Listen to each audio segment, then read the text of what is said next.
Last Tuesday, my wife, Evelyn, declared she wanted a divorce. Her eyes held no trace of sorrow, her voice devoid of remorse. It was a proclamation of triumph. We sat in the living room of the home we'd spent 8 years crafting together, and she spoke with the cold detachment of a corporate enforcer. "It's finished, Tom," she said, sliding a manila folder across the coffee table. "I've consulted a lawyer. These are my terms." I didn't touch the folder. I didn't need to. She eagerly outlined her demands. She wanted our house, the one my grandfather helped me buy with the down payment. She demanded 70% of our joint savings. She insisted on spousal support for at least 5 years. This wasn't a discussion. It was a demand for my complete capitulation. When she finished, she leaned back, a self-assured smirk curling her lips. "Let's not make this a battle, Tom," she said, her tone laced with patronizing pity. "Be practical. You're a high school shop teacher. You earn a decent wage, but you can't afford a top-tier lawyer. My attorney will drown you in fees before you even step into a courtroom. It's wiser to accept my terms and move on." I sat there, staring at the woman I'd loved, the woman I'd built a life with, and a chilling resolve settled over me. She didn't just want to leave me, she wanted to destroy me. She saw me as vulnerable, a hurdle to be trampled and discarded. Her greatest weapon, she believed, was my inability to resist.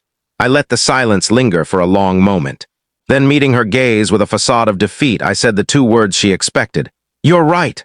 Her face lit up with instant relief. She thought she'd won. The unassuming teacher wasn't going to fight back.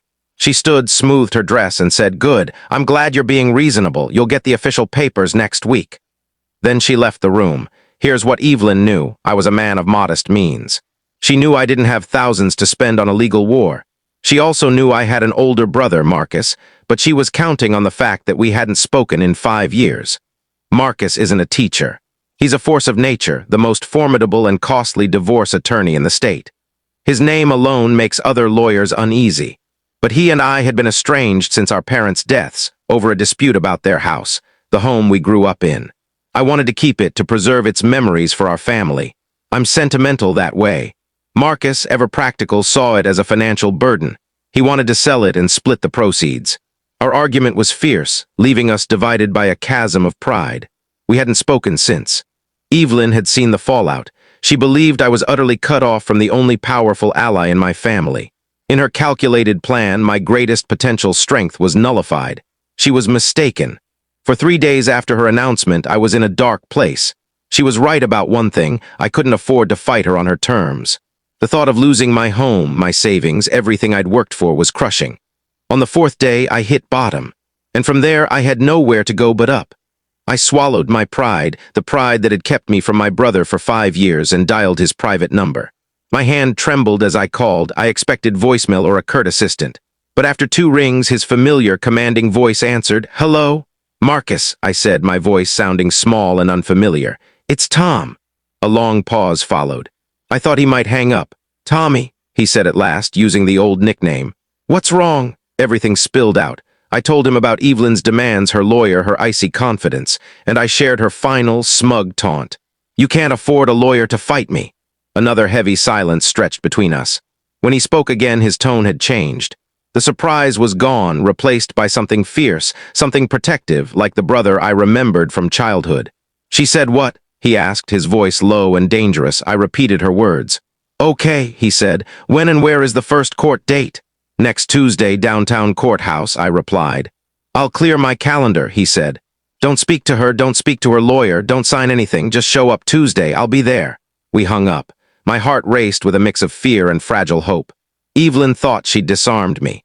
She didn't realize she'd just handed me a weapon of unparalleled power. She was about to learn what family truly means. Update 1, the morning of the preliminary hearing was a dreary, rain-soaked Tuesday, fitting my mood.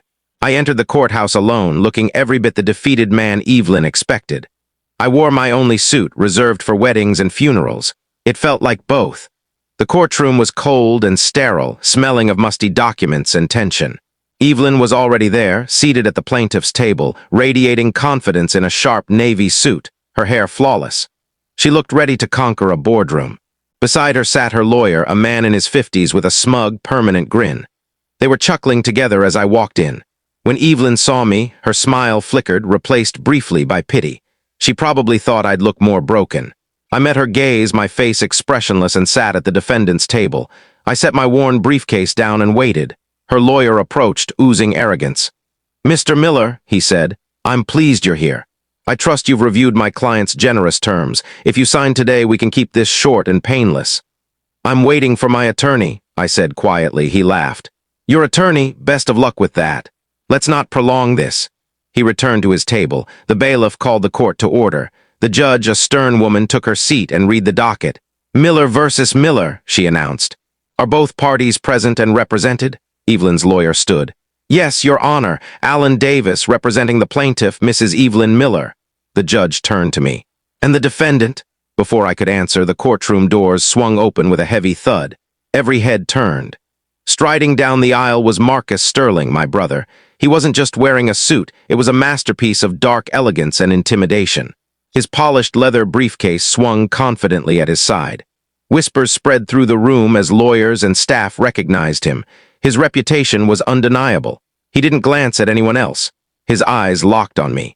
He walked to my table, placed a hand on my shoulder, and squeezed reassuringly. Then he sat, setting his briefcase down with a sharp, deliberate click that echoed in the silent room. I glanced at Evelyn. Her smug expression had vanished, replaced by stunned disbelief. Her jaw hung open, her eyes wide with horror, as if a ghost had just taken a seat across from her. Her lawyer looked worse, his face pale, his smirk gone, replaced by sheer terror. He knew exactly who Marcus was. Marcus leaned toward me, ignoring the room. "Sorry I'm late, little brother," he whispered, a faint smile tugging at his lips. "Traffic was brutal." Then he straightened all business and addressed the judge. "Marcus Sterling, Your Honor," he said, his voice a deep, commanding presence. "Representing the defendant, Mr. Thomas Miller." The judge's eyebrows rose. She knew the name, everyone did. Then Marcus turned his gaze slowly, deliberately to Evelyn and her trembling lawyer. He offered a cold, predatory smile. "My apologies for the delay," he said, his tone laced with mock courtesy. Then he locked eyes with Evelyn and delivered the line that shattered her world. "He doesn't have to afford me. I'm his older brother." The game had shifted. Evelyn thought she was securing a surrender. She just walked into a trap. Marcus opened his briefcase, pulled out a thick stack of documents, and the destruction began. He rejected all of Evelyn's demands, calling them exploitative, and filed in bad faith. He announced our intent to file a counterpetition, demanding a full forensic audit of all marital assets and expenditures for the past 3 years, and insisted Evelyn cover all my legal fees. Her lawyer stood, stammering, a small fish cornered by a shark. The battle was over before it started. Update 2: the 2 months after that first hearing were a legal onslaught. Marcus doesn't practice law, he wages war. Evelyn and her lawyer thought they'd steamroll me. Instead, they faced a relentless assault. Marcus's first move was a motion for discovery so thorough it was almost poetic. It wasn't a request. It was a demand for every financial record Evelyn had touched in 5 years. Bank statements, credit card bills, expense reports, even digital transactions. Her lawyer tried to have it dismissed as excessive and harassing. The judge, clearly wary of Marcus's reputation, reviewed his reasoning and granted the motion in full. Evelyn was forced to comply. She thought she'd covered her tracks. She didn't know Marcus employed forensic accountants for sport. While Evelyn scrambled to produce documents, Marcus targeted her personally. He scheduled depositions with her friends, family, and colleagues, applying pressure from every angle to uncover the truth. The turning point came during the deposition of Evelyn's best friend, Chloe. Loyal to Evelyn, Chloe was no match for Marcus's charm and ruthlessness. For 3 hours, he questioned her about Evelyn spending her trips, her satisfaction in our marriage. Then he dropped the bombshell. "Miss Albright, tell me about David Kincaid." Chloe flinched. The name meant nothing to me. Marcus waited, then produced a stack of credit card statements from a secret account Evelyn had linked to our joint savings, siphoning funds for over a year. He highlighted charges: a hotel in wine country, jewelry from a luxury store, lavish dinners for 2. "Miss Miller claimed these were for a work conference," Marcus said. "Her employer confirms no such conference existed. You weren't with her. So who is David Kincaid?" Chloe cracked under pressure. She admitted David Kincaid was Evelyn's lover of 18 months, a wealthy real estate developer she'd met through her former job. It all made sense: the secrecy, the exorbitant demands, the confidence. Evelyn wasn't just leaving me, she was leaving for someone else, using my money to fund her new life. David's deposition was even more revealing. Arrogant at first, he crumbled under Marcus's questioning.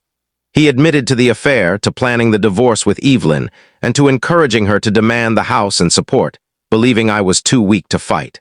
They'd underestimated me and my family. With these depositions, Evelyn's case collapsed. She'd lied in her filings, claiming fidelity. She'd hidden assets and misused marital funds. Her lawyer, desperate, called Marcus to beg for a settlement, saying Evelyn would drop her demands and walk away. Marcus's response was icy. "Number walking away is a privilege she hasn't earned. We're going to trial and we're going to dismantle her." She wanted a fight. Now she had won.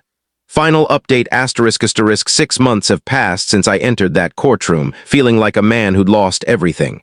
I was wrong. I didn't lose what mattered. I regained it. The final court date was a formality. Faced with overwhelming evidence, depositions, financial audits, proof of her affair and fraud, Evelyn had no choice but to capitulate. Her exhausted lawyer advised her to accept our terms. Marcus's conditions were merciless. Evelyn didn't just leave with nothing, she left with less. She forfeited all claim to the house.